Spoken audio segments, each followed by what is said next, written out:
Welcome back, everybody, to the show. It is Friday, and I am dragging myself across the finish line barely of this week. It's been quite a doozy, both in the news and in our personal lives, but we made it. But not yet, actually, technically, because we have one more show to do, right? And it's a big one. Apparently, there was a Jeffrey Epstein suicide note the whole time. We'll look into that. Don't know why we didn't hear about that before.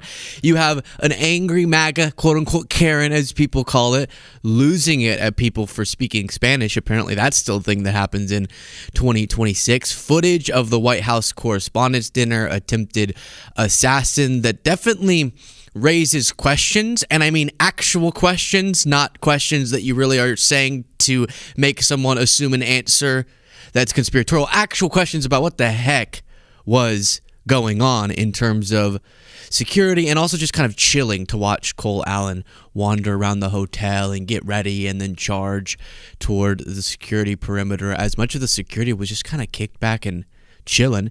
Alex Jones announces for time 700 that InfoWars is no more. I do think it's real this time, but that just means he's launching the...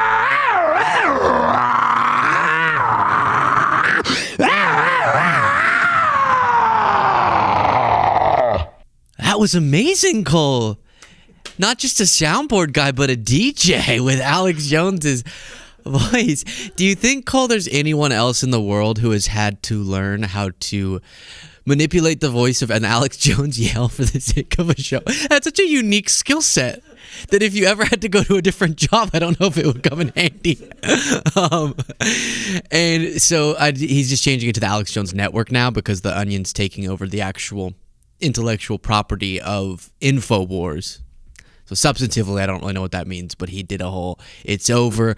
Asmongold, the sort of MAGA gamer streamer, is explaining that the reason people criticize his lifestyle that seems to be a bummer, I mean, he's really rich, but there's more to life than that, and the rest of his life seems a little bit to be a bummer, is because his life refutes what the powers that be, want you to believe. They want you to believe going outside is good for you. They want you to believe that eating a healthy diet is good for you. They want you to believe that having friends is good for you. But my lifestyle refutes all of those narratives. Literally, that was his argument. We'll get into that. And much, much more. Okay, before I read our first story, Auntie Cecily said, I can't wait to see Luke's transformation. Will he get angry today? Will he allow the right to drag him in the depths of ridiculousness and insanity, corruption, and dirty dealings will do that? I do wonder if a part of the intrigue for all of you, because I'm pretty vulnerable with my emotional roller coasters, is just where will Luke's emotions go today? Because sometimes I come on, I'm like, hey, it's a show, I'm happy. And then sometimes I'm just so bitter and angry at everything. And today, I don't know, I'm kind of teetering. I could fall off a cliff, definitely, but I could also stay upbeat. So we're just going to have to see. We are joined by producer Jaden, producer Cole, and producer Kayla on this special Friday show. Don't forget to join us tonight at 6 p.m. Eastern. Everyone will be able to access the Booze and the News bonus show, again, 6 p.m. Eastern, live on YouTube. If you catch it live, you can watch the first half, even if you're not a member, but then it will switch over to members only. Again, clicking the join button on YouTube lets you access that, and then if you're a member, you can watch it all the way through and watch it on demand later, and watch the part which is the second half when the alcohol really kicks in and we get a little crazy. Last request before getting into the show, please, if you're listening on podcast platforms, drop a rating and a review. That would be very helpful. We have some awesome podcast listeners, and sometimes I neglect speaking to you. I see you, I love you, and I appreciate you. Let's get into this. I was scrolling through the news, I think it was yesterday, and Jaden, whenever I say nope, just really abruptly click away from the article, okay? And then when I go, what is this? Click to the article. So this is a reenactment of my experience coming across this news, okay? What is this? Huh. Nope. Not today, Satan. I'm not doing this. There's no way. Wait, what is this? Jeffrey Epstein's possible suicide. Nope. Nope. X out of the tab. The amount of times I X'd out of it and went, I'm not even dealing with this, and then came back to it, and then X'd out of it and then came back to it was disorienting. Because here's the headline. Jeffrey Epstein's possible suicide note. Guys, he died in 2019. Right? So 7 years later, we're learning that there was a suicide note. Reportedly locked in a courthouse. Now, the story of this is kind of hard to follow. I've read through it multiple times and still it's very confusing because even the New York Times, the New York Times broke this news. This was the original article. Jeffrey Epstein's possible suicide note hidden from public view. And as you read through it, rarely do journalists do this, but there was a lot of the text version, the New York Times journalist version of like a Jim looking at the camera. Look, a lot of moments where they said we weren't exactly able to figure out why this was kept a secret. What happened was the guy who found it was a fellow inmate. And the fellow inmate who himself was charged with like a quadruple homicide. My goodness. And he found it, had previously been accused of attacking Epstein, but then later Epstein was like, nah, it's a good guy, he's fine. Which makes you think was the first time he got attacked really in a suicide attempt, which was what was claimed. But then Epstein initially said, no, it wasn't a suicide attempt. It was this guy attacking me. So that guy found the suicide note. So then the note became, the alleged suicide letter, became a part of the fellow inmate's case and was sealed. So when I say it was kept secret, it appears even from Epstein investigators. So not just the public didn't know about it. That wouldn't be shocking because a lot of things we didn't know about. Even Epstein investigators, which makes you go, that feels critical to proclaiming this to be a suicide. Now, remember, this is the same process of slowly dripping out information that led to, for years, we were told no security camera footage. It just... You know how it be in high-profile prisons. They just sort of sometimes forget to inspect the cameras. I don't know what happens there. They don't have Google Drive, so like they had it on a hard drive, and then someone was drinking coffee, and they spilled it on the hard drive, and they deleted the footage. It was such a whoopsie. But now we learned about something called the cloud, and so we're going to start putting stuff there to back it up. And you were like, okay. And then years later, they start doing the sort of release of files, and footage comes out. You're like, wait, what? I thought we didn't have that footage. Okay, we have footage. And you see an orange blob kind of go in the direction of Epstein's cell. And you're like, okay. But then there was missing footage from the footage they released. So, this is just a part of the process, they told us. There's just like a weird little zany thing that once a day, it resets for a minute and deletes that minute. Okay, then later it was, there was multiple minutes missing. Again, just a little part of the thing. Technological mumbo jumbo. Then later they're like, oh no, we have the missing minute. We'll give it to you. It was just totally confusing. And now you're telling me that someone had access to what was supposedly a suicide letter, which would be a lot more evidence to that theory. And we're just now learning about it. The report says Epstein's cellmate, Nicholas Tartaglione uncovered the note in July 2019 after Epstein survived his first suicide attempt and just weeks before he was later found dead. The New York Times wrote that they petitioned the federal judge who sealed the note as part of Tarta's, we'll just call him Tart, case, meaning it was likely not included as evidence from the Epstein investigation, to unseal it on Thursday. The Times stated that they could not find the note among the released Epstein files. Tartaglione, a former police officer, told the New York Times via a series of phone interviews from a California federal prison that the note said it was time to say goodbye. Epstein allegedly wrote that investigators found nothing in this note, and something like, "What do you want me to do? Burst out crying? Time to say goodbye." And so this comes up again, Tartaglione saying that he was accused of attacking Epstein, and that was Epstein's excuse for what looked to be a first suicide attempt. But then he's saying, no, it wasn't, and he felt like, or his lawyers felt like, holding on to this suicide letter demonstrated his innocence when it came to that, because you're demonstrating suicidal intentions. But for some reason that at least my non-lawyer brain cannot get my head around. This was kept sealed as a part of Tartaglioni's case. Why? How is that relevant to his case? And why is that being sealed from Epstein investigators? What is happening? And why are we just finding out about this now?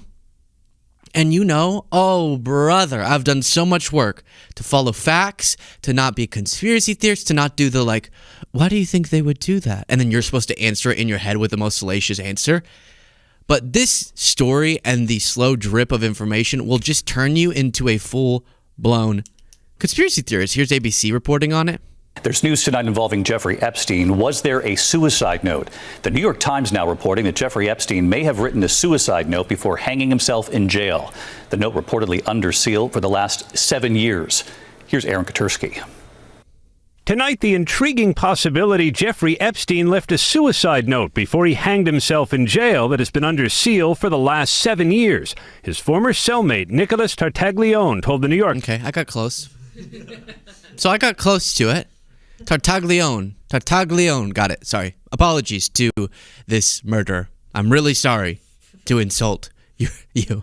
Times, the note was written on a yellow legal pad tucked inside a book and is now part of his criminal case hidden from public view. Tartaglione, a convicted quadruple murderer, said he discovered the note in July 2019 after Epstein's first suicide attempt, when the Bureau of Prisons said Epstein was found with a homemade noose fashioned around his neck.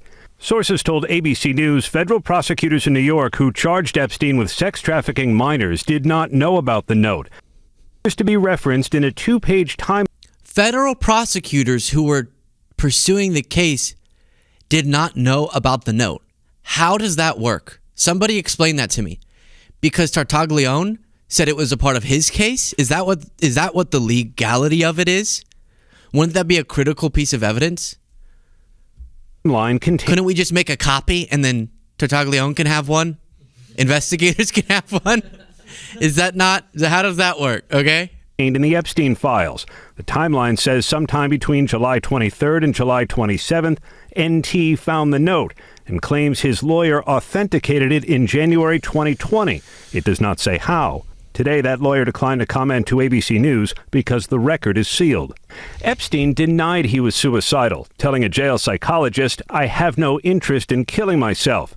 But less than a month later, Epstein was found dead in his cell with an orange rope around his neck. If Epstein did leave a suicide note, David, that would be a critical piece of evidence investigators never saw. David? Aaron Katursky with... So this is one of the most bizarre sagas that anyone has ever witnessed in the news realm. And every time I get that news anchors they just have to discuss it factually. Here's what we understand, but they're not really supposed to go, what are we talking about?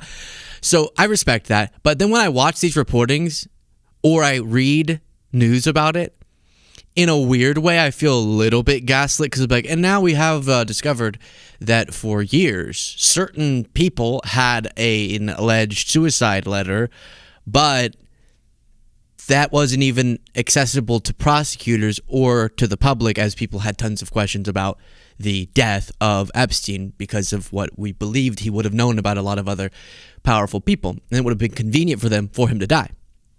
Well, he's dead, so... And so then you would, whenever I hear just sort of straight up, oh yeah, so this is the thing, and it was sealed, and so then now we know about it. It makes me go, is it not weird? Am I the one being weird for thinking it's weird that we're just now finding out about this and the federal prosecutors didn't know about this? And if, per se, I was more conspiratorial, it would feel convenient, just asking questions, for this to pop up. But they would have done that earlier. If there was a conspiracy, they would have done that earlier. Hi, I am Jeffrey Epstein. I promise this is me and this is my real handwriting. This is definitely not being written by Donald Trump. But it's it's in Sharpie. And you're like, Let's say Epstein. Right. If I die, it's 100% a suicide. Boo-hoo-hoo, I'm so sad. It wasn't a murder. found in his courtroom, shockingly. No. So maybe that was around all the time, and it got caught up in the paperwork, and for some reason it was sealed, and we just now are finding out about it. The story gets weirder. My goodness. Before we get to the next clip, which is just fun, it's just a fun story, let's look at comments from you all. Uproar Bunny said, "Can I have your sweater?" No. No kidding. I know, isn't it cute? Thank you. I'm assuming you want it not so you can like sniff it or something, but because you like it. Or maybe mixed purpose. No, but I do like this sweater, and it's cozy, and I don't know where I got it, so I can't help you with finding it, unfortunately. Katie Katakaplips said, "That was crazy. Ha ha ha." Josh Johnson said, "Clavicular is just Tate 2.0. Slayer, thank you. Slayer also said, "Luke, I love watching you all and love getting my news from you." Thank you. Josh Johnson said, "Tartiglione." Okay. We got the name, I guess, from the ABC News, but I never mean to be that guy. I wish I always could nail pronunciation, but there's a lot of names and a lot of words. Have you ever thought of that? And because some of this I'm reading, sometimes I don't speak out things until we get onto the show. So if I'm reading about Tartaglione, then I don't say it for the first time until we get on the show, and I'm like, oh shoot, I should have checked that pronunciation before we went live. But that's life. Let's jump into this. There's a viral clip going around of a lady who seems inebriated and is shouting at people, angry at them for, I guess, speaking Spanish, and then saying Trump's going to deport you. And it's just a very embarrassing scene. Now, I know that there have been plenty of hateful people and just abrasive people for all of time. But I should note that it feels there's a permission structure because of the way that Trump operates himself, the way that he, as a president, quote unquote, leads, that emboldens ladies like this one. It emboldens people who otherwise maybe would have kept their hate inside, but now they feel if the president is that hateful towards certain groups, then of course I can be, and you get moments like this. Calm down, hey, stop. You go back to your country. Stop, hey. Illegal immigrants. Illegal immigrants. Hey. Can't wait till Trump deports you. Yes, they have a weapon with them. Yes, they do. No, I don't have any weapons. Hey, calm I do down. not have any weapons. Hey. Fuck you. Yeah. I do not have a weapon. Do I have a weapon? Hey, I don't know. Take that on your video. Hey, calm down, calm down. Fucking illegal immigrant. Calm down. Go home. Calm down. Hey. Leave our country. Yeah. Oh, so you're ICE. No, you know what? So now a patriot grandma gets involved and says, she said, "Oh, so you're ICE," which, by the way, they're speaking very clearly. Plenty understandable. And that is, I think, what's triggering. Also, how could she possibly know the immigration status of these folks? And even if she did, this would be insane behavior. But let's watch Patriot Grandma get involved. To be clear, I've watched this far in the video. So if all of a sudden Patriot Grandma like kicks the MAGA Karen over into the water, then I will take back my Patriot label. All right? No, you know what? Mommy, You she fucking ICE, nasty old bitch, sucking from my system. You never fucking paid one dime in taxes here, did you? Look at you. Yeah. Oh, gotcha. Oh, Joe, fuck are you? And it looks like the MAGA Karen came just straight from pickleball. Has a good pickleball outfit on. Now, she says that, and this is substantive, right? You're learning something, ready? She says that this individual, which we don't even know if the person that she's screaming at right now, the older woman who said, "Oh, so you're ICE," we don't even know her immigration status. She could be a citizen. We have no idea. I have no idea. But let's imagine for a second, as the MAGA Karen is assuming, that this individual is an immigrant, lawful immigrant, or undocumented immigrant. The idea that I'm just calling her MAGA Karen because I don't know her name. I know that Karen, some people say, is like a misogynistic way to describe it. I don't exactly understand that. It's just like a short form way to say, you know, that archetype. But we love our Karens, like our actual Karens out there. It's nothing against you. What do I call MAGA lady? Maybe I'll just say. The MAGA lady says that the Patriot grandma is sucking resources, sucking money out of the system, not paying a dime in taxes. Watch that part again. You old bitch, sucking from my system. You never fucking paid one dime in taxes here, did you? So what she doesn't know is that actually both lawful immigrants and undocumented immigrants pay more into our system, pay more in taxes into the social programs than they get back. There is a net financial benefit. Now, I agree. Ideally, we should have a great border system that's very secure, only lawful immigration, all that stuff that you know. But as a matter of fact, and just the math of it, because immigrants don't qualify for a bunch of programs, but still end up paying all sorts of different taxes as they live here, we get a net financial gain from them. There is a net reduction of deficits because of the contribution of immigrants. So she's literally wrong about the math too. Now that she's not doing math in her head or thinking about anything empirically, she's just angry and rageful. But that is notable that really, I would say, what do you think? Like 60% of Americans probably wouldn't know that. Maybe less. Definitely like 99% of Republicans think that immigrants take more out of systems than they give in, but it's the opposite. Bonkers. How are you going to call an older woman a nasty old bitch and think that you are the protagonist? Because we love our Patriot grandma. Did you just make that? That's so cute, Jaden. Aw. I mean, brave, unflappable, and courageous. Oh, you know what? Mommy, You she- fucking I- nasty old bitch, sucking from my system. You never fucking paid one dime in taxes here, did you? Look at you. Yeah. Oh, gotcha. Oh, God. You're going to jail. Hi, Karen. You're going to jail, Karen. Karen, you're going to jail. You're going to fucking jail, all right? I told the immigrants. Karen, you're going to jail. Karen, you're going to jail. Deported. Karen, you go to jail. You're all get deported. All right, Karen. You all get deported. You don't contribute to our country like I do. Yeah, what do you do? I play pickleball. Oh, the gall. Yeah, the gall. It's just, I don't know. This is the video that we have of it. This is when they started recording. I don't know what happened before, but it's hard to imagine anything justified or reacting this way. Literally nothing. Even if she got punched in the face right before, you would think that she would just be yelling at them for punching her in the face, which didn't happen.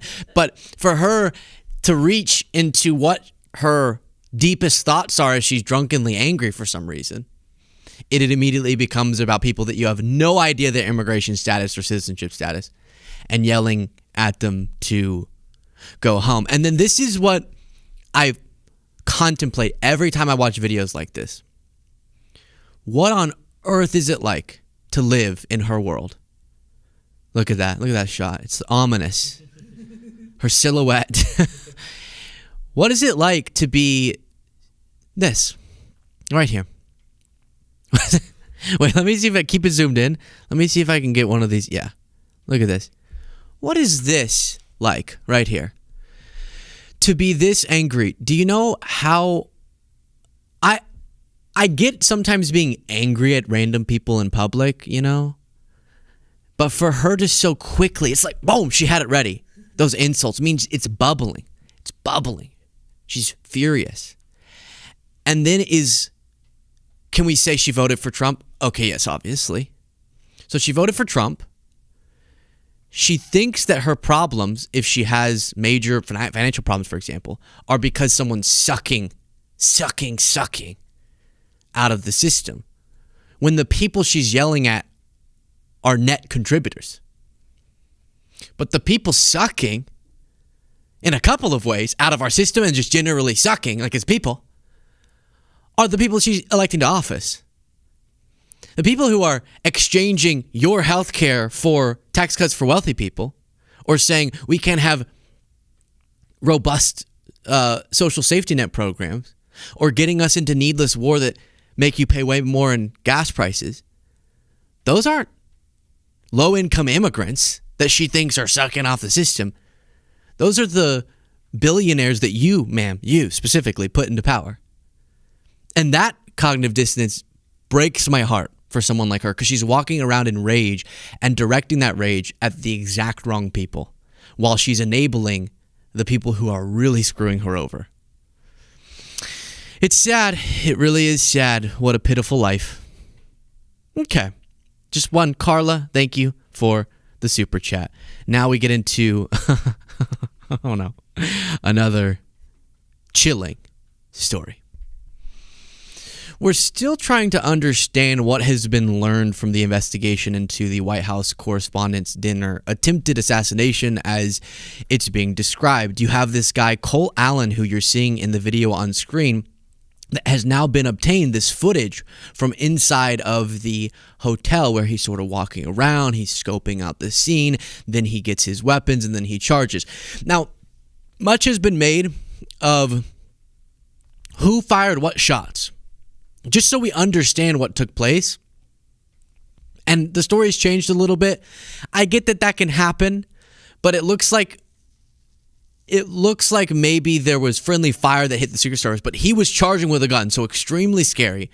But that maybe the initial thought that he was like spraying bullets wasn't the correct assessment. Okay, still terrifying, him charging in with a gun, maybe getting a shot off.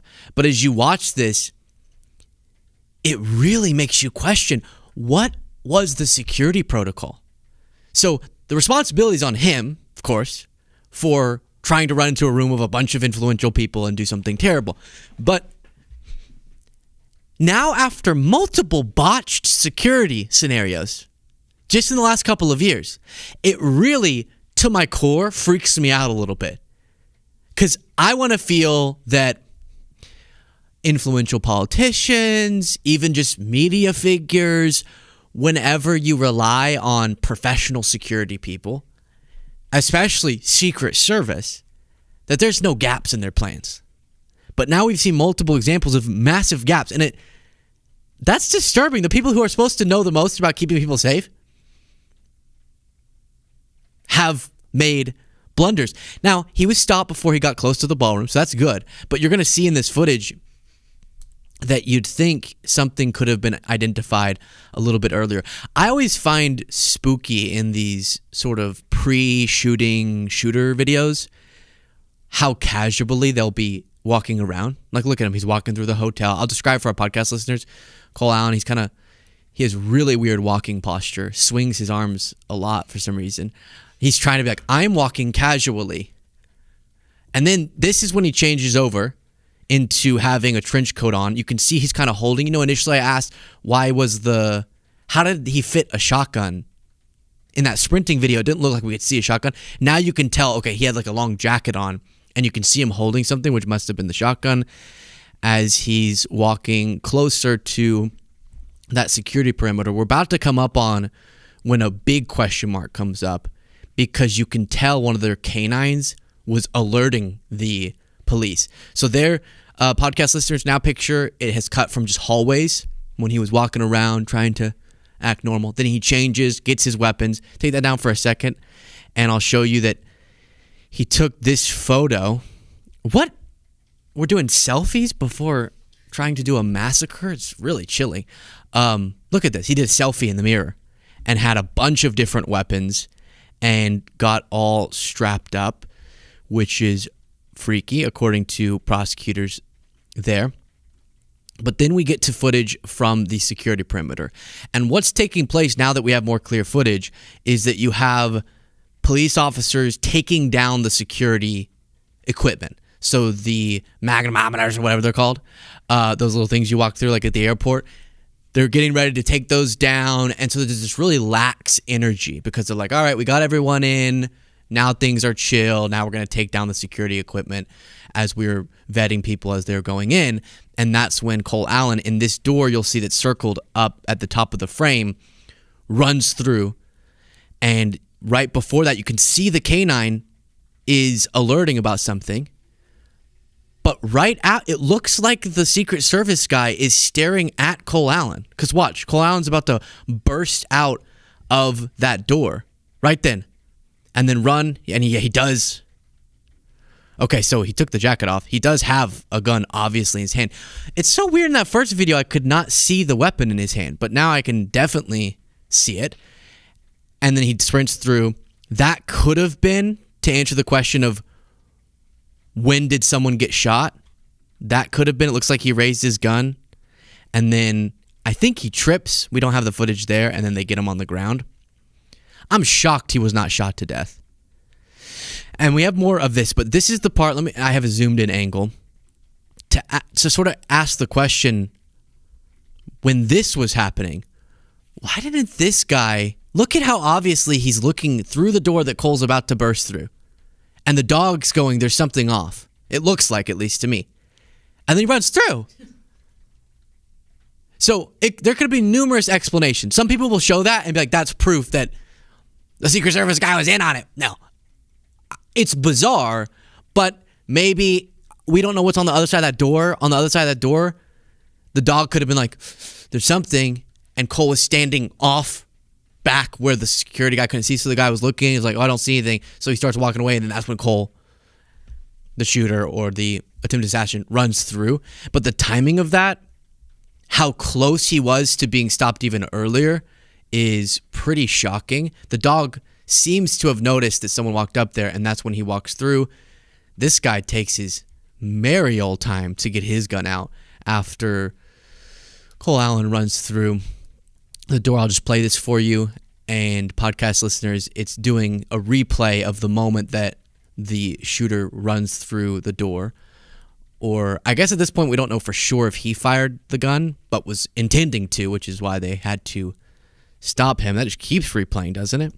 Well, then let's go back to the other video to see the reaction from the security guy who was standing at that door. Now look at the top of the frame. You can see the dog's noticing something. Secret Service runs through and then gets stopped. So that footage gives more clarity, and good thing he was stopped here. I don't know how many more lines of security they had, but it is very bizarre and terrifying. And then someone else put this together, just showing there was some relaxed vibes from the police and Secret Service. Almost everyone was not really looking when Cole ran through, other than this one police officer who immediately pulled their gun. And so that, if Cole, what I believe happened was he tripped. If the guy didn't trip, I think he could have gotten pretty far, unless there's more lines of security. So that's the footage, and a lot of people are wondering what's the protocol if the dog is there to notice things like this, I think, or maybe that's a bomb dog and isn't there to notice shooters. I really don't know. But what was the dog noticing? What's the protocol for that Secret Service or police guy? Should he have gone through that door? Was he noticing anything, or was that just a normal, oh, check this, and then boom, the guy ran out? And then there's just a lot more that I think people want to understand about the sequence of events and how this could have been stopped even earlier, I guess. But he was on a different floor, I think is my understanding, and didn't get anywhere close to the ballroom. So maybe the explanation from Secret Service and police would be, hey, we stopped him before he got close, so that's our job. I don't know. Now we get to something a little bit different. Alex Jones has now announced that it really is over for InfoWars. And this was an emotional moment for him at his operation, and The Onion is taking over the actual InfoWars brand and website. I'm not sure about the studio. I think they still could just operate out of the studio, but they're just rebranding now to Alex Jones Network. So that's the big justice that the Sandy Hook families will have gotten. Hopefully a lot of money, but then maybe his technical brand was taken away from him. I don't know. That doesn't feel exactly like the justice I would have wanted, but let's watch. What's going on? Like 10 people just ran into my studio. There's a big giant party going on here? Oh, they want to have a toast. All right. I know this is going to happen. Before we turn this over to Mr. Rents, my point is that this has been beyond epic, and this has been 100% organic and real. You know, whenever they sued us, they would always ask everybody, who gives the orders? Who's the foundation people? Because they were all getting the orders. Guess what? My orders come from God, from my genetics, from who I am for humanity. And that's what they can't stand, is your orders come from God. And remember, the devil's biggest trick is not that he doesn't exist. It's the second best trick. It's that good doesn't exist. You know, watching and listening, that you are overall good. You want good. You're not perfect, but you want good and you love God.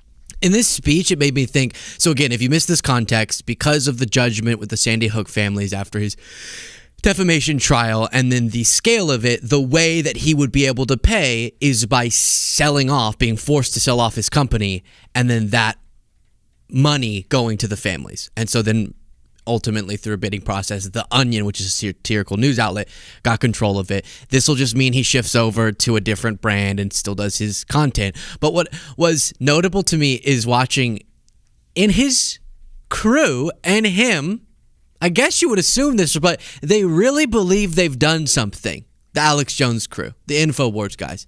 Like that they really moved the needle on something for the good of the country. When so much of this program has been conspiracy slop for decades. And kind of a satirical, if he didn't say it like he really believed it, but you would think it was a satirical, fictionalized version of a political commentator. Like, what if you took political commentary but just cranked it to 11 in terms of it not being attached to facts and it being salacious and conspiratorial? But the way he's talking would make you think that he had done groundbreaking reporting that had changed the country. It's really something else. So I tell you now, your destiny is in your hands. And so they think they're going to have their big victory. They think it's all funny. They think it's all cool. No, this is the beginning of the end. We don't ride on Trump. He rode in our train. He was useful as far as he went. But humanity is unstoppable if we get in alignment with God. So go to Christ, pray to Christ, ask for God to atone you and to rebuild you and to lead God and direct you. And we... Hi, welcome so much. We are so glad to have you here at this non-denominational Church of Christ. What inspired you to pursue Jesus? I was watching the InfoWars show when they had their last program, and he said, "Find Jesus," and I just thought this was my moment. If God can keep Alex Jones alive despite what it appears to be his eating habits, then miracles are possible. Wow, that's really beautiful. Can you imagine someone's walking to this and they're like, you know what? I fought Jesus for a while, but after this Alex Jones rant, I think it's time. We'll win. So I'm going to hand the baton for the next 30 minutes to our guest here, Tom Renz, and then Jay Dyer's going to take over.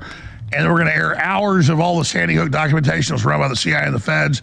And then we're not here anymore because they're turning the power off at midnight. Private detectives are coming in to close the doors. And they're going to act like they've got their big-ass victory. But notice the state court just blocked the little... So this whole process has been confusing to follow because a bunch of legal challenges. I still don't know. He's acting like his studio is getting taken away too, so they'll have to build a different studio. Okay, they're selling plenty of penis pills or whatever to fund that. They can do it, but then he'll say that, and then they'll be back in the same studio constantly. So maybe the legal challenges will continue, but they're pretending like, I'm sure the reason it feels like they've done this over and over is because the legal process really has been confusing. Okay, that could be true, but also I'm sure they get the most insane surge of sales on their website every time they do this is our final episode.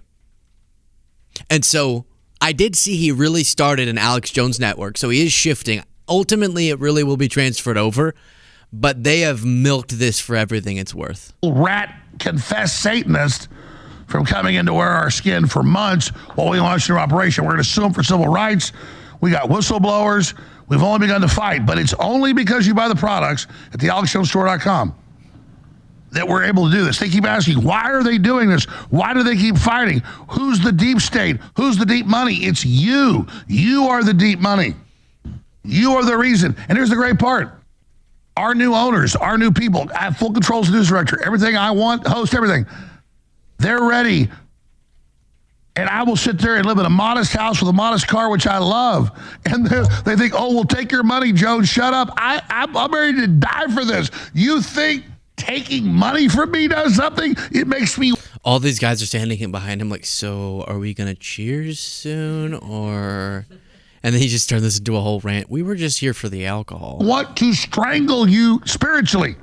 It's a joke. It empowers me. And so now you've got all the people and the network that's launching that we're going to hire all these hosts, all this stuff, who are ready with all the people who know to sue your ass back. We don't just take lawsuits. We sue you and we win and we have your whistleblowers. We have you. You've walked into our trap because we don't start fights, but we finish them. He's just using all the typical phrases. I never sucked any ding-dongs. So there it is. I mean, time 5, it's the end, and also it's the beginning, and we're going to be fine, and everything will keep going on and on and on and on. But make sure, get your methylene blue. Go to Alex Jones' shop. Get your knives for some reason, and your energy, and your chill supplements, and your... I don't know. I can't read that. So many supplements. Just go to what's that called? The supplement shop. You know what I'm talking about. You know the supplement shop. The supplement shop. GNC. Thank you. The supplement shop. GNC. Why do you need to go to Alex Jones for supplements? Can I say in a very kind way, he doesn't give me the vibe of someone who's had the proper supplements. It looks like someone who's taken the wrong supplements. War is gay is one of his shirts. Kayla said she's buying it. Like, you know, could I, for a second, is this offensive to anyone if I say it just isn't the best spokesperson for supplements to me, and that would be my only critique of his marketing strategy. Wow.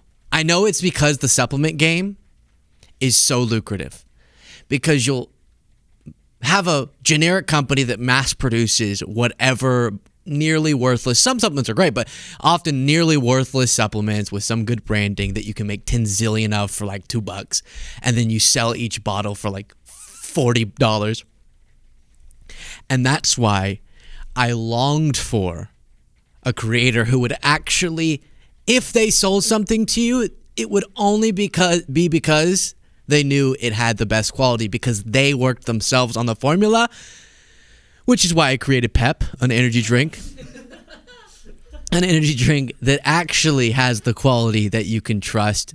My 2 brothers and myself built this company, Pep, gut-friendly, no artificial sweeteners, a healthy alternative to energy drinks. drinkpep.com. Order it directly to your doorstep. Thank you for reminding me to do that, Jaden. That was really good. Paratrooper Chad said, I found Jesus. He was behind my couch the whole time. I also found the oh, wait.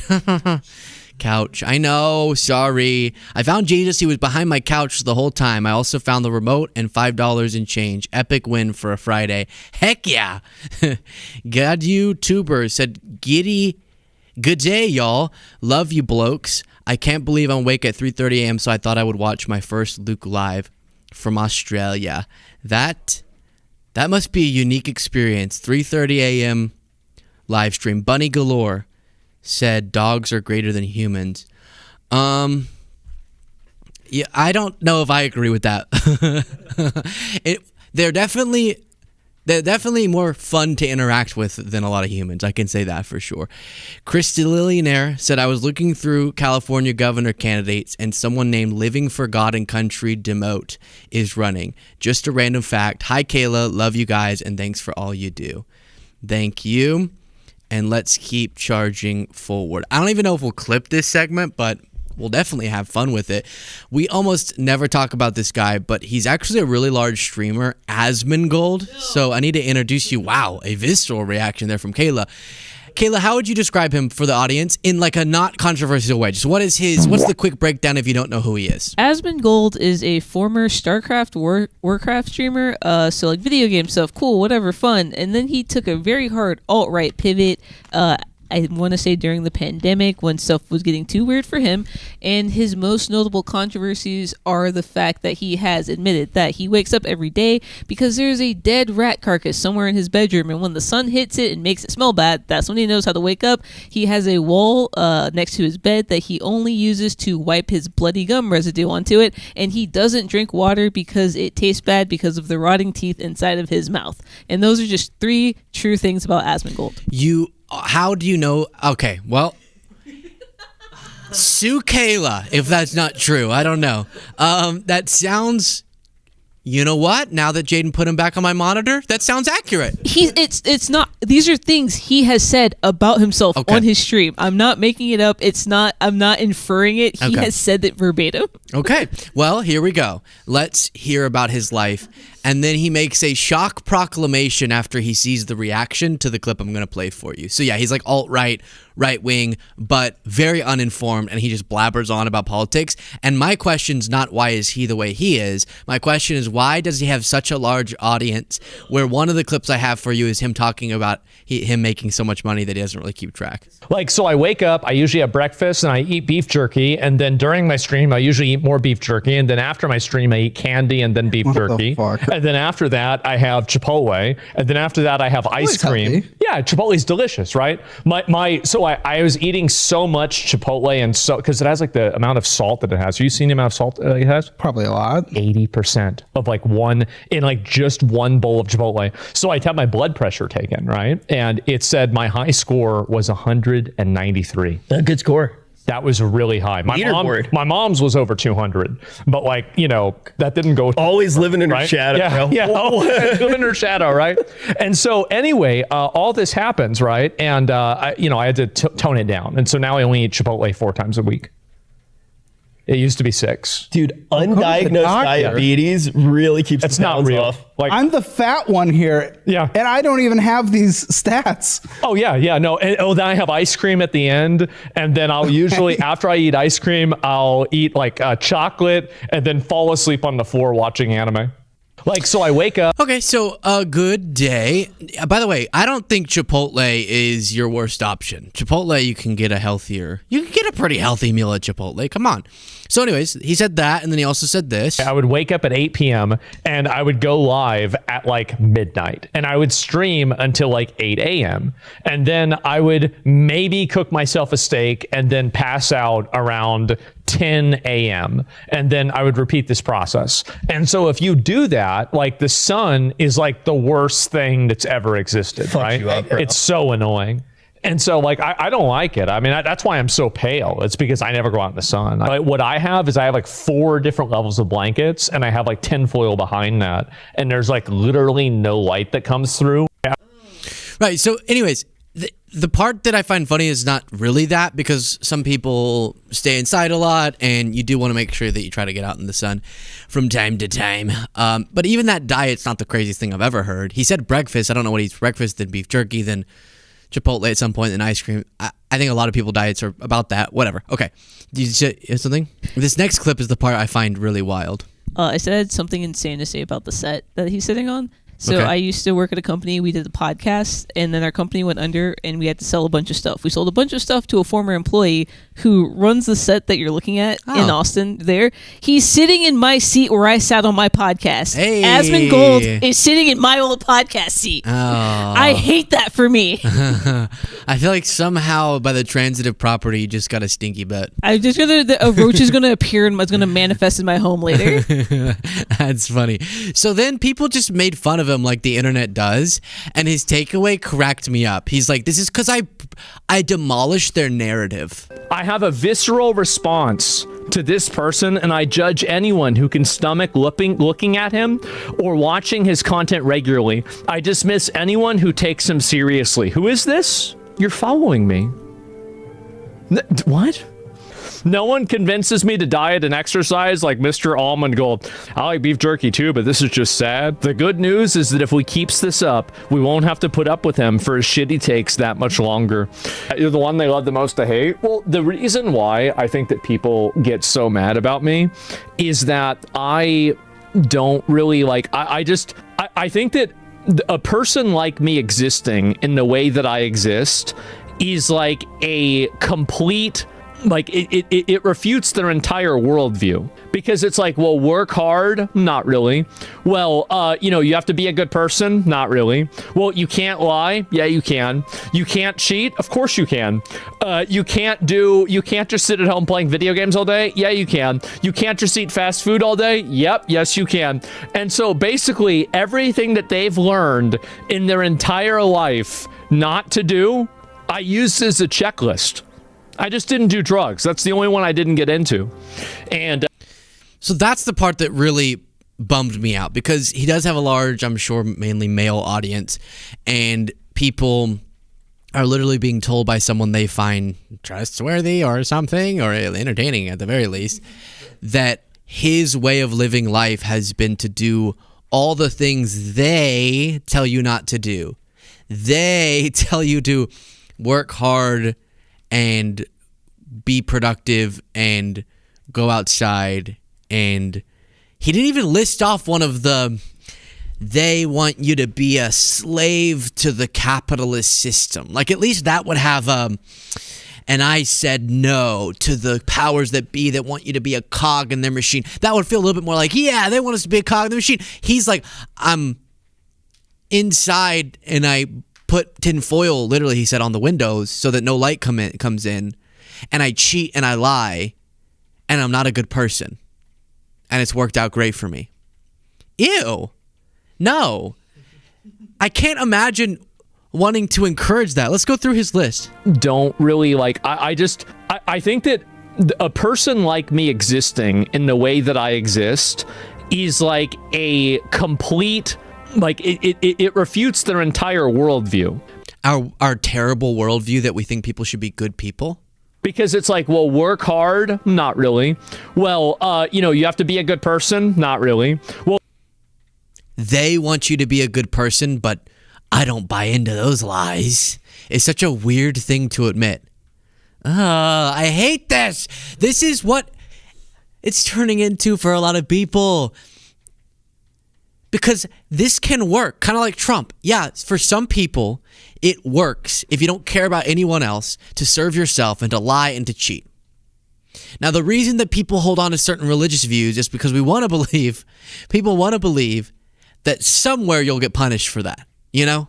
Now, I don't believe someone's going to go get burned in eternity for whatever, but I think that's why we want so badly for there to be a heaven and a hell, like as a society, is because when you see someone like Trump that rises to the very top of society, cheating and lying and not having any character and not caring about anyone else, not having any empathy, you go, wait, that doesn't seem right. So then we cosmically answer it by saying, well, they'll eventually be punished in the afterlife. But if you do have in your heart care for more than just yourself, as I think most people naturally do, then it's a sad phenomenon to see a prominent person encouraging his audience to disregard others, don't try to be a good person, cheat, lie whenever you want, because that will ultimately, if everyone behaved that way, would degrade our society and make everything worse for everyone, even if in the short term, certain individuals end up making a lot of money not following any of the rules, meaning us trying to be generally decent to others. I guess that's what he means by good person. In the way that I exist is like a complete, like it refutes their entire worldview, because it's like, well, work hard, not really.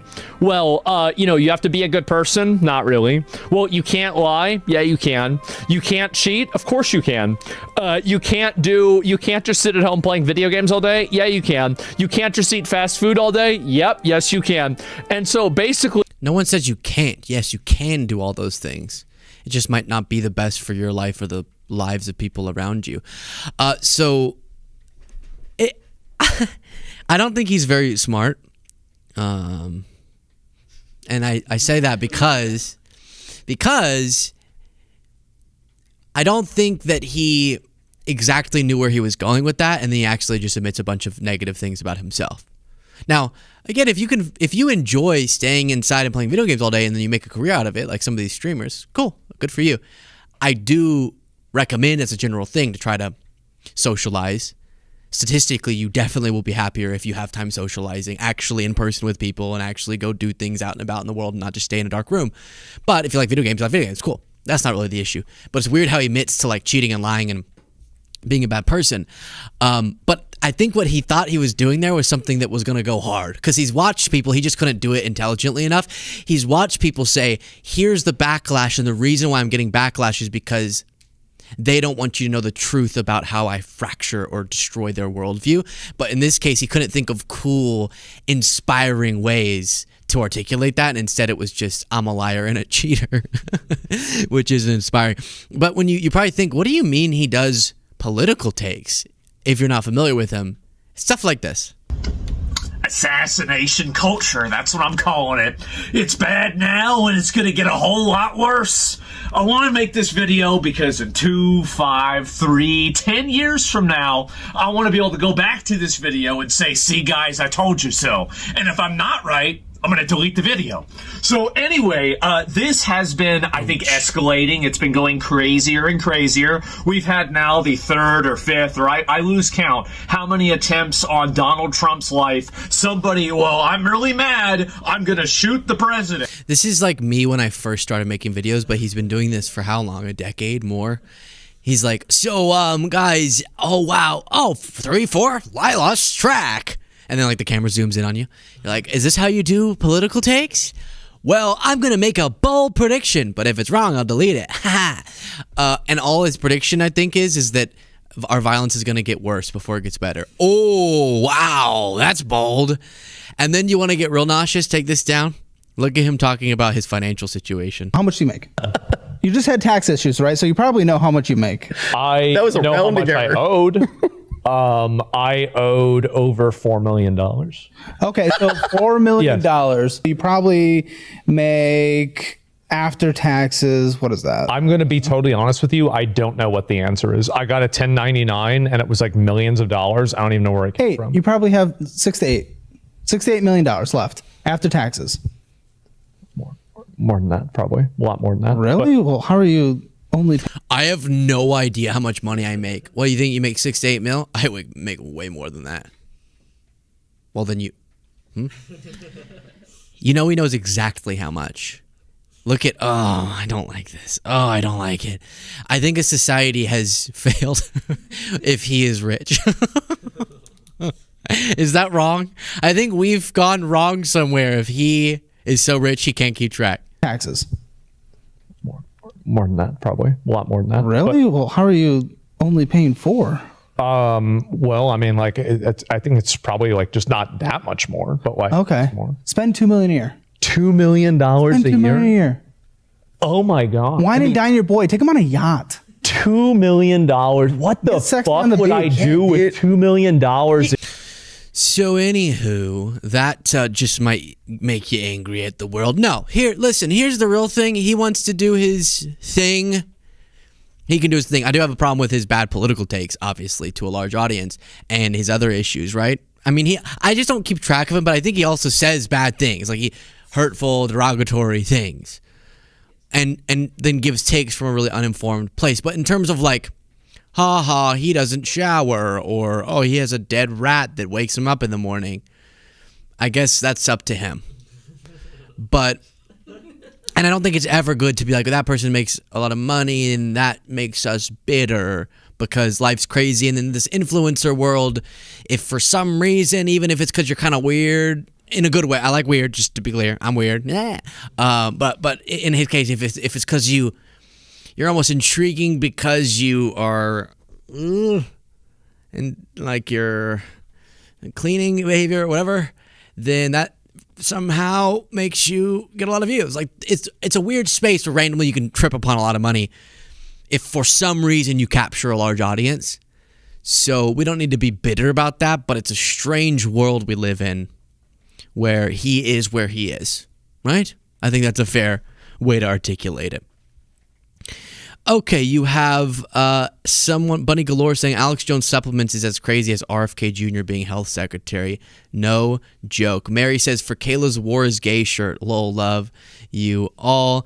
You can get you can get that. Lisa Stott said, I'm sorry, but why are we taking down the security equipment again? I know, that was weird, huh? Soul Shiner, thank you for becoming a member. Drizter, thank you for sending 5 gifted memberships. Brecken Larison said, on Booze in the News, you should have Michael make a cameo. I agree, that'd be fun. X for Iron Man said, I love the sweater. Appreciate it. Oh my gosh. I have more to talk about, but I don't know if I have more fuel in the tank. Let's get going. Here we go. Let's be energetic.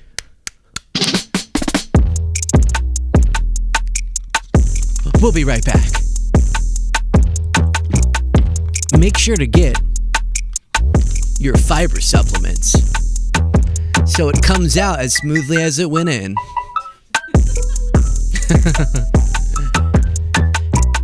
Has she been saying, ew, it's so soft?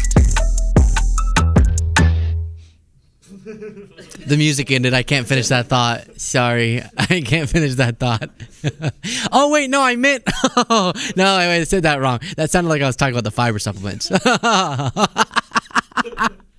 No, I meant like I was switching to ED medication. Yeah. No, so let's start from the beginning. No, I'm kidding.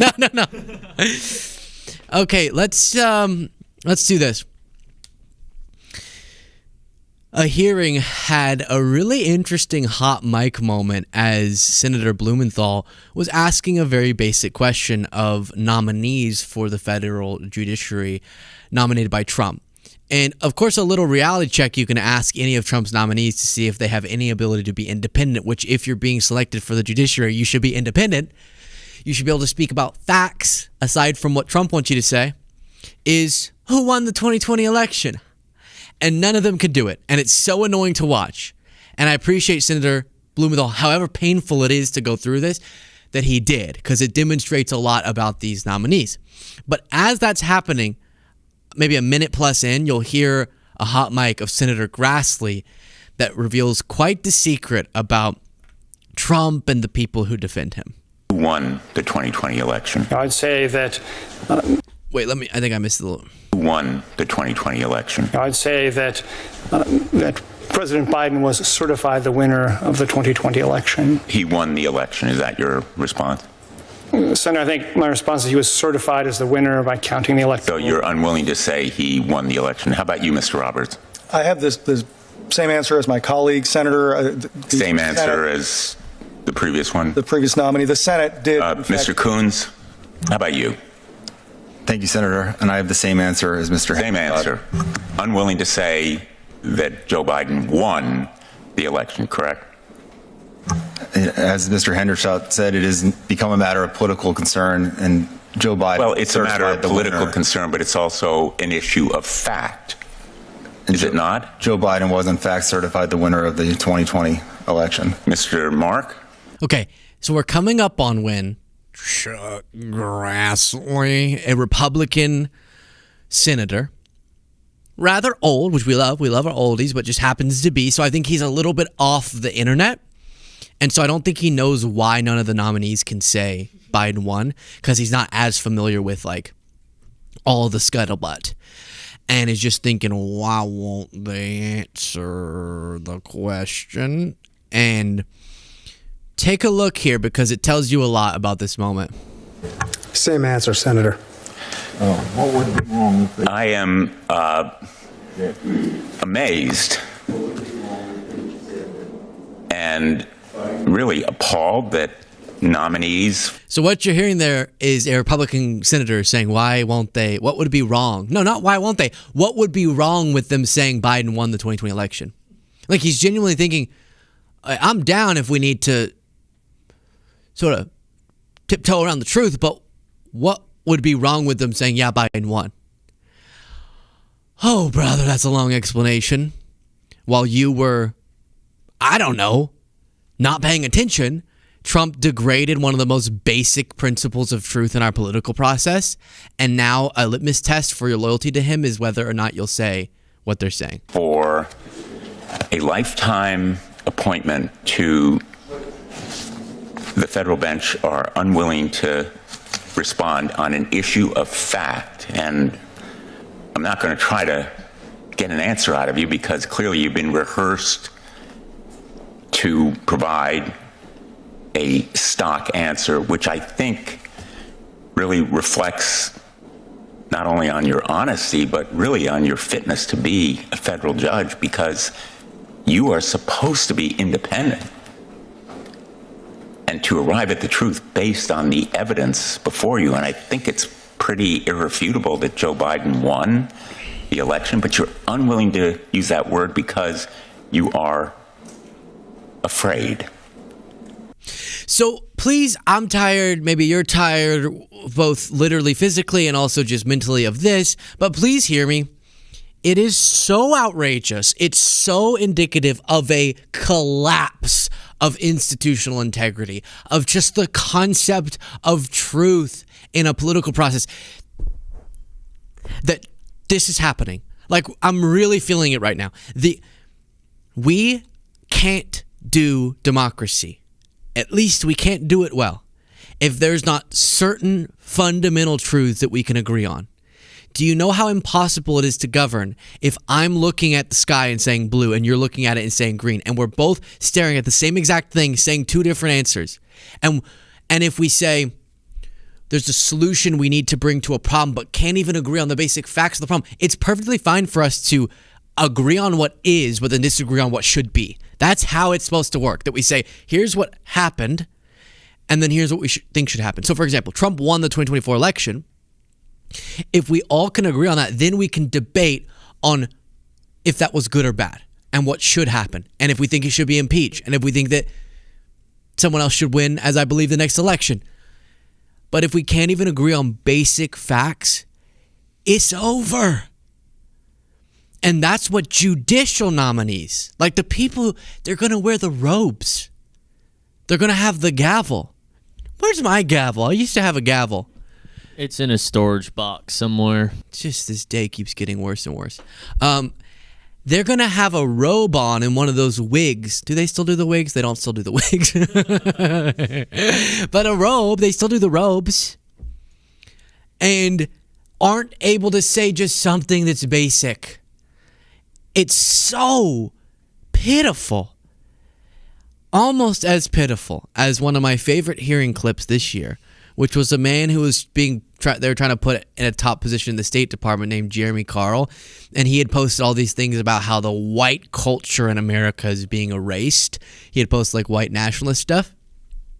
And Chris Murphy just calmly goes, okay, I'm not even going to call you racist or fascist or white. I'm just going to say, what is white culture and how is it being erased? And Jeremy here, who is the worst spokesperson for white culture, whatever that means,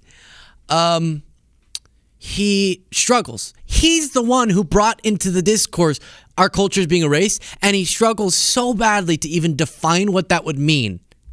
Tell me how you define white identity and what you think is being erased about white identity. Certain types of Anglo-derived culture that comes from our history. Like what? Let me think about this. And he's like about to cry the whole time. It's wild. You know, Senator, I would say if you were to look at the book by one of your former Senate colleagues, Born Fighting, about the sort of Scotch-Irish military culture and certain, pride that went with that, that would be one example. Obviously, you could have sub-elements of that culture. You could have Italians, you could have Irish, and those are in many ways more. Yeah, but you're worried about white culture. You're not worried about, you're now retreating to ethnic identity. You don't speak about ethnic identity. You speak about white identity. So tell me the values that stitch together white identity and that make it different than black identity. I would say that the white church is very different than the black church in terms of its tone and style on average. Foodways could often be different. Foodways. Kayla, when I originally covered this, I wish I could just play the clip for you. I got so tickled at him bringing up food as a way to advocate for quote unquote white culture. Because it's like, Jeremy, and I say this with love, but I know that you love food that was not white originated. And you've eaten a little bit of it, which is great. Me too. I eat tons of food of all different sorts. And what makes so many of the food options we have so good is that it wasn't like, I don't know, British food or something. Not to crap on British food, but you know what I'm saying? Or like whatever. I don't even know. What did they have before all the different people came and started mixing it up? I can't do it again, but like, it's just potatoes is often what we're looking at here, just different configurations of potatoes. And so it's so wild he bring that up. And then you could tell he's panicking. His eyes are like, "Rrr." But that he says there's a different tone and style to white churches versus black churches. I wish Murphy was like, describe that. How so? What do you mean? wait, you got your mic. Anyone ever notice that white churches sound like this? It's like a 90s comedian. It's so dumb. Right. You know, I went into a black church and they did this. And then I went into it does feel like the most generic stand-up comedian. White church is very different than the black church in terms of its tone and style on average. On average, statistically. Foodways could often be different. Yeah. And those music could be different. And those are being erased. Music could be different. Well, if you look at the Super Bowl. What's white music? I'm genuinely asking. By the way, these questions are because you get to the history of how we've started to define white. Is that white music? Wait, yeah, there's blues in that. Oh, I feel the blues when I hang out with Jews. Is that white music? White nationalist music? Oh my gosh, it's something else. I don't even know exactly. Even country music has.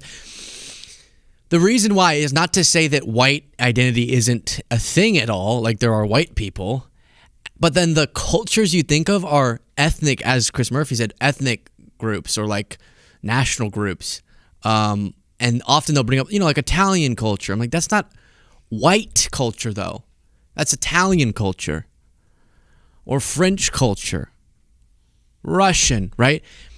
And that's where you learn that even how, hear me now, remind yourself of it later. Amen. See a different style. The definition he has of whiteness in America is immigrant, is like a melting pot of different white groups. So his advocating against immigration is contradicted by his definition of whiteness, which is an immigrant combined group. Like how he defines whiteness is a bunch of different groups that happen to have a similar skin tone that got converged for this definition. And at different times weren't. There were different white groups that upon immigrating weren't considered white for a while. And then it changed. Can you say Italians, right? Is that the two he mentioned, actually? Like Scots, Irish, and Italian. That's like the original, like, you're not allowed to be white in America, guys. It's crazy. Something else. I have a little suspicion that Jeremy hasn't read a ton of history. Okay. Well, halftime show, which was not in English this year. So our ability to access white churches or white food or white music is being erased? I am concerned with the majority common American culture that we had for some time that through particularly mass immigration, I think has become much more balkanized, and I think that weakens us. And again, I'm not running away from that comment. I'm not apologizing for it. Well, I'm way over my time. I think you're struggling to answer this question, right? Because underlying your beliefs is So the point here is that people don't actually even understand how we've divided up racial groups. That's the thing. And culture is a stretchy concept and a little bit of a hard one to define. So I don't judge that it's difficult to define exactly. Like, people will refer to black culture or other cultures in the United States, and it's a stretchy thing. But what he's finding out maybe in real time is that how white nationalists like him have tried to define white identity itself is so stretchy that it contradicts what he's trying to advocate against because of that definition. And so when you start realizing culture is a real thing and it matters,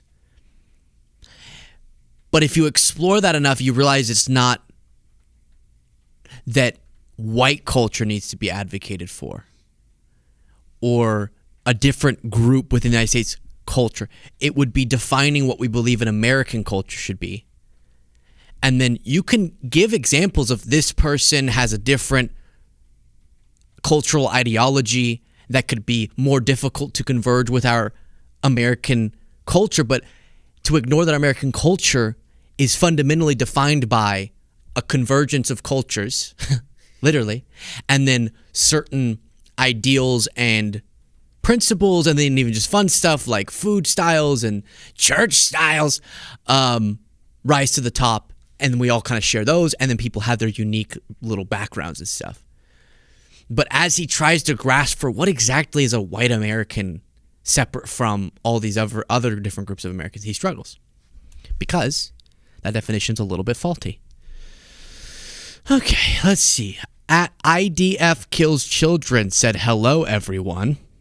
There we go. Thank you for the super chat. Brandier Mirez said, or became a member by clicking the join button. Thank you. And then you have Jared Frank saying, clean, beautiful culture with coal. Culture. Clean, beautiful coal. Culture. Wait, one more time. Do it again. Clean, beautiful culture. Very good. Very, very good. All right, one more segment. Here we go.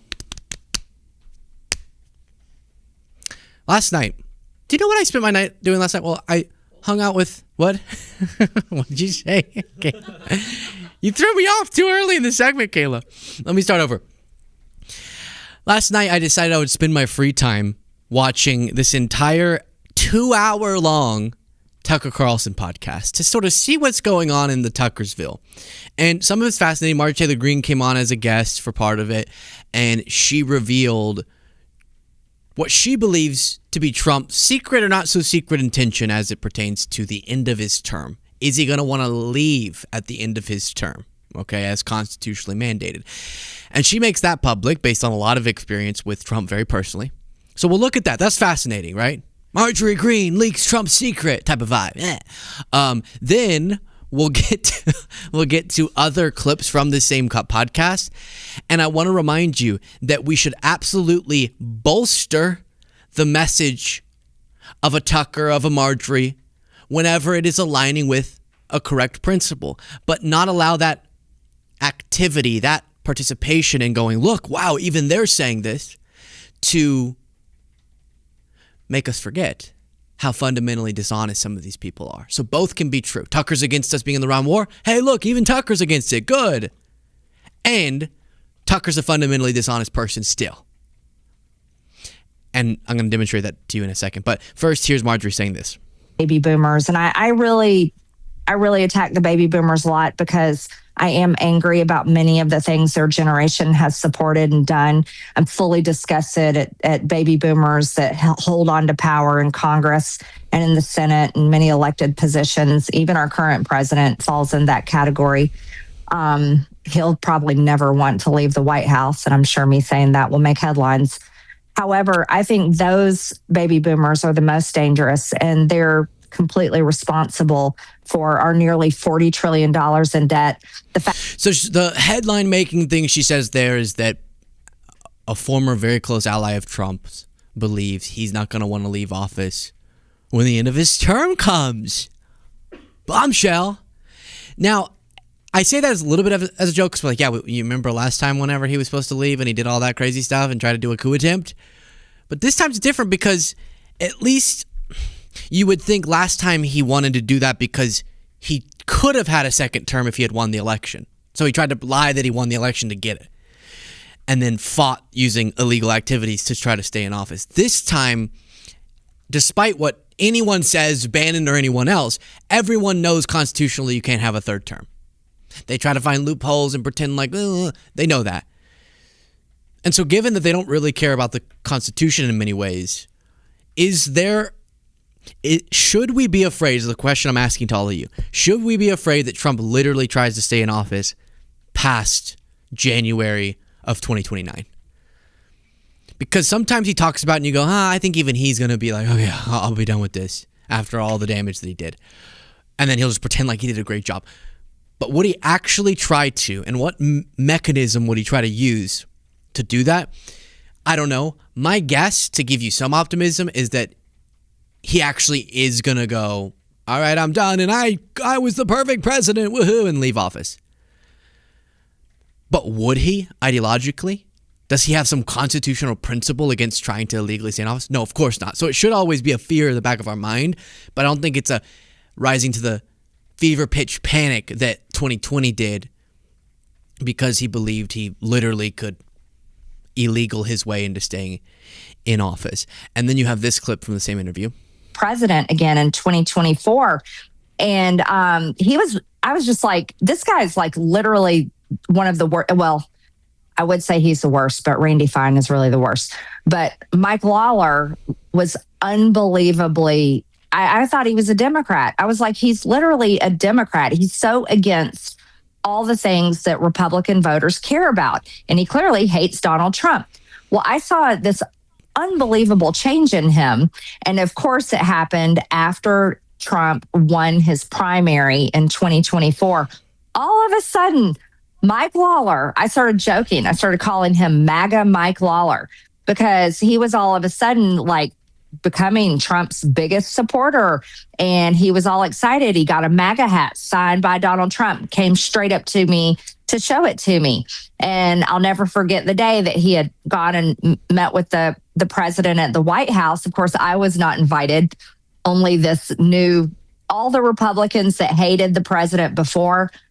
Let me tell you, Tucker, it all changed. When Trump went in the White House, literally in a matter of months, those of us that fought for him when no one else would, who were basically like the inner circle, we all of a sudden got kicked out.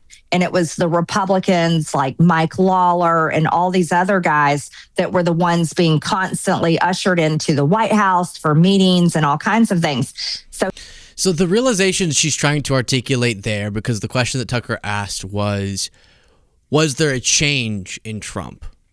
He went from our warrior to all of a sudden he wants to go to war with Iran, and the neocons are his best friends, even if they were against him before. And Marjorie's saying, yes, there was a change. His ride or dies were the ones invited into the room during the campaign. But then once he won the election, those ones got kind of iced out, like Marjorie, and the quote-unquote neocons became Trump's besties and were always in the White House. And that's a part of why Marjorie believes Trump was convinced into going to war with Iran and some of the other actions that Trump has taken that she feels like are a contradiction of his campaign promises. Again, I don't want to beat this point too long, but the shock they feel about Trump not being an authentic advocate of working class needs, whatever that would mean to Marjorie, we saw coming from a mile away. Now, the part of this phenomenon that I'm now fascinated to see where it heads is, what is their takeaway in terms of policy? Okay, so we shouldn't have gone to war with Iran. Good, agreed. But then what else? What else, policy-wise, should be getting done? Because they'll say, I've seen a lot of right-wing accounts now being like, healthcare prices are out of control. And man, why is it that you can think that you already paid your bill and all of a sudden they give you another bill and you're like, what the heck? Just surprise you with a bill. And you say, yes, you're identifying the right problems, but here's what I'm afraid of as people are kind of popping the champagne about some of these prominent right-wingers. having some realization about the pro-oligarchy approach of Trump and how he is not an advocate of the working class or of Americans' needs, I think they're primed to just fall for another demagogue. That's my fear. I think they're primed to just be told, all right, now I'm really the person who can solve these problems through sort of authoritarian type approaches, as opposed to going, maybe the people we railed against so much, who were begging us to talk more about fundamental economic policy proposals, substantive healthcare reforms, when Biden was in power, far from perfect, but actually was trying to get legislation done, not on cutting taxes for rich people, but actually pushing them up, closing loopholes, funding infrastructure projects, addressing some healthcare problems. Not enough, but trying to do little tweaks that were good. Making sure that we benefit from a green energy revolution. That doesn't mean that we just turn off, Biden turned off the tap of oil production. It hit record highs under his presidency, but instead juice up the green energy that is cheaper and, of course, better for the planet and can allow those industries to be prosperous in the United States. That's kind of what we were focused on. Meanwhile, the Tuckers, the Marjories were screaming 24/7, trans. Oh, Biden's trying to get us World War III, blah, blah, blah. And I'm just curious if they, while they're realizing Trump's wrongs, okay, that's good. That's part one. Do they have a change in what their pro statements are? Like what they're affirmatively for? It's fascinating they're now against him, good. Against foreign interventions, good. At least in the starting a war way. But what are they for, policy-wise? Because they call us socialists when we say, hey, should Medicare like negotiate drug prices? They chuck socialists. Or green energy. Oh, they want to destroy all fossil fuel production immediately. No. So what is their affirmational for statements? And the reason I'm very skeptical of if this movement now takes over the Republican Party, there would be benefits if kind of the Tucker-Marjorie wing, in that they're calling out Trump over some of the bad things Trump does, so you'd think they want to do those things. But remember, there's some fundamentally dishonest people.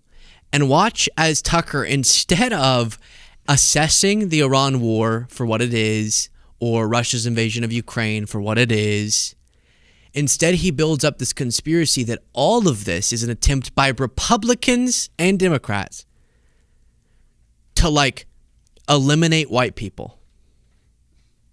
Like somehow, as I was watching this, I was trying to connect the dots. What is he talking about? This is all a part of a conspiracy to eliminate white people. Like the broader ideology. But they know a lot about the ethnic mix of the United States and Western Europe and Canada and New Zealand and Australia, and they're very opposed to those countries remaining majority white. It's one of their main complaints about Russia, by the way.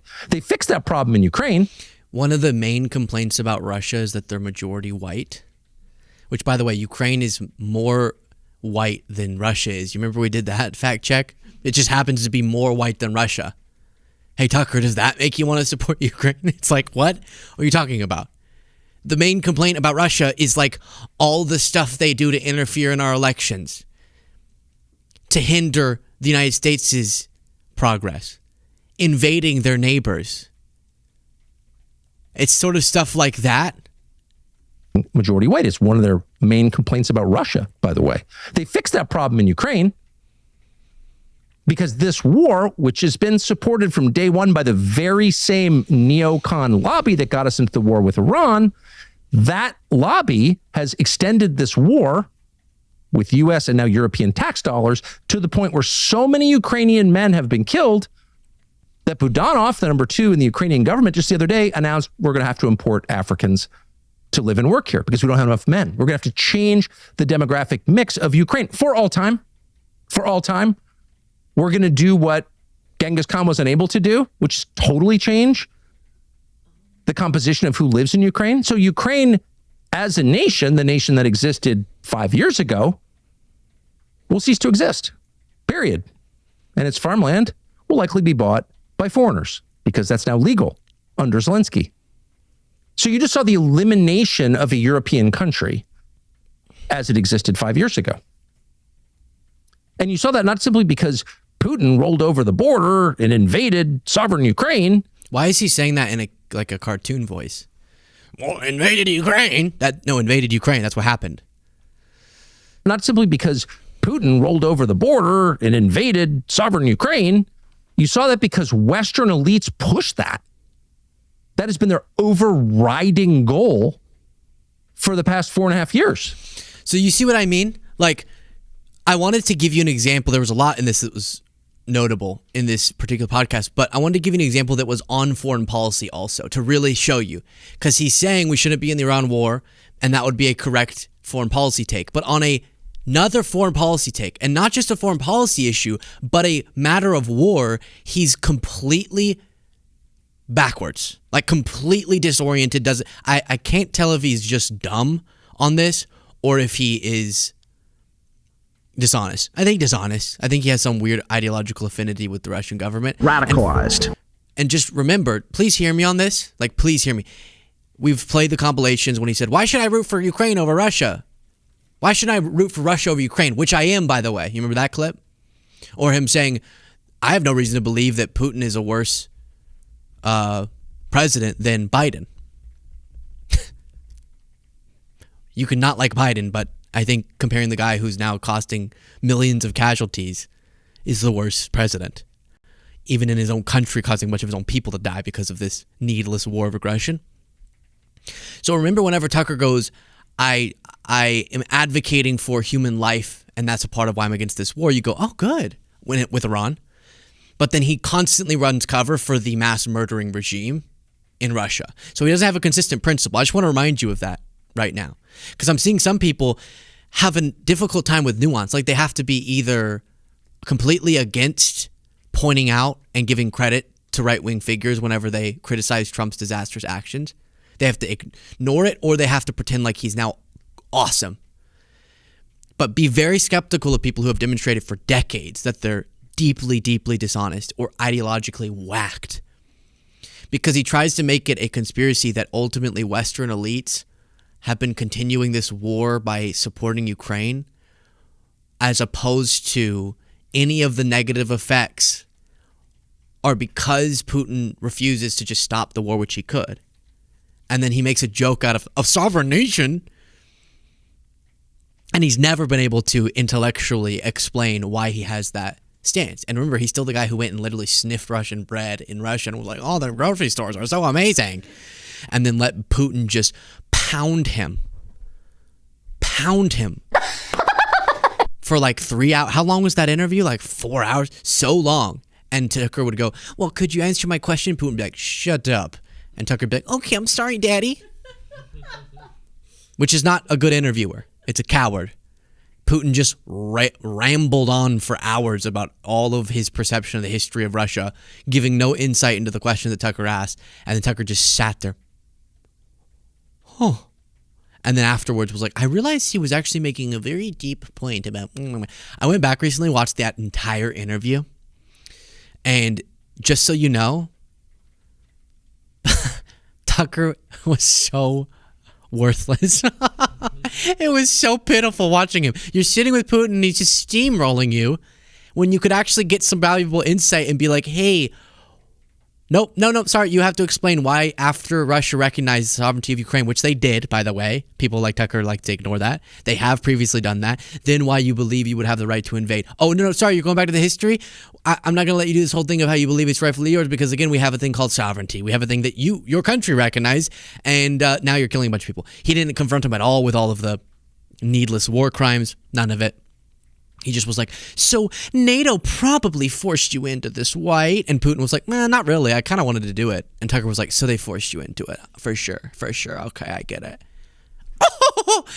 And then looked really uncomfortable. So he tries to make it a conspiracy of it being continued by Western elites. Even the United States right now has withdrawn its support, right?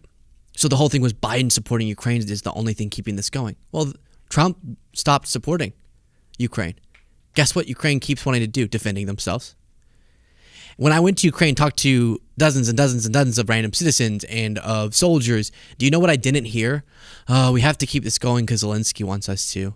Oh, we have to. We would love to just give our country to Russia, but Western elites just keep making us do it. Didn't hear that once. They said we're fighting for our very existence. We would rather die than be under Russian rule. Every single person, soldiers and citizens and children alike, all had that exact same take. Exhausted from this war, wanting it to end, but knowing that it can't end by them just ceding their country to Russia. So he doesn't care about human life in some contexts for some reason. I won't go through it again, but if you want to look up F.U. Tucker Carlson, Luke Beasley, that was the title of a video I did about him. And I went through specifically what accounts that I got from Ukrainians there of mass war crimes, executions, torturing that happens whenever Russia takes over. They don't believe in the right for Ukrainians to be Ukrainians. They don't believe in their worth as human beings. The Russian military doesn't. And that's what's happening, and hundreds of thousands of people are being slaughtered, and children. Buildings right next to me being blown up. No like target, no military target, just sort of trying to rain hell and terror upon Ukrainians until they give up, and they're not giving up, even when the United States stops supporting them. So that refutes his idea that this had to be Biden's fault or Western elite's fault for continuing it. And it makes me so furious with him. So I just bring that to you. I know we've debunked him a ton on that issue, but to say that he doesn't have a deeply rooted pro-human ideology. He sees the political wins, okay? And 61% of Americans say the Iran war was a mistake. So Tucker's blowing with that wind. It's not a deeply rooted moral stance, just to be clear. I think Marjorie, weirdly enough, had a more genuine conversion. She still is whacked on a lot of issues, but I actually think she got disturbed by the whole Epstein files thing with Trump, and that pushed her away genuinely. Tucker, I don't think there was any genuine outrage. I think this is all just, what would be beneficial for me? Gas prices, look at this. Skyrocketed. I mean, even here in Texas, the gas station right next to us had $4, which is crazy here in Texas. Even when gas prices were high, it was still lower than that during that pandemic era around here. And so that's what this is about. And I just want to remind people of that. I think some people out there are forgetting it. All right, let's see quickly the audience. You have Melody Ortloff saying, with the precedents they've set this term, they've set it up for any authoritarian leader to take power. It could be a dim, but that's still not good. Beautifully said, exactly. We have to be mindful of, it's not over. The work's not done when Trump is out of office, because there's damage on a deep level to the institutional, ideological even frameworks that provided guardrails for so many decades, and those have been crushed. And so not only do we have to get back on the right road, but while we're driving, we have to build back the guardrails. Oh, shoot. Think of that metaphor. D Minted said, please make Tucker's resting face. Is that his resting face? I can't remember. Skeetser said, wow, this guy is so racist, he makes everything about pan-Euro whites.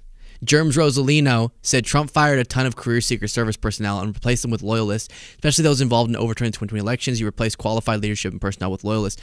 I don't know what percentage of the Secret Service was replaced, but I wouldn't be surprised if some of the people close to Trump are people that he deems loyal, which has kind of backfired on him because they clearly don't seem great at keeping him safe, right? That's today's show. Thank you all so much for watching and listening. That is the Friday show, a week that has happened. Again, podcast listeners, leave a rating and a review. Wow, we did it. We did it, Joe. Much love. Talk to you all next time.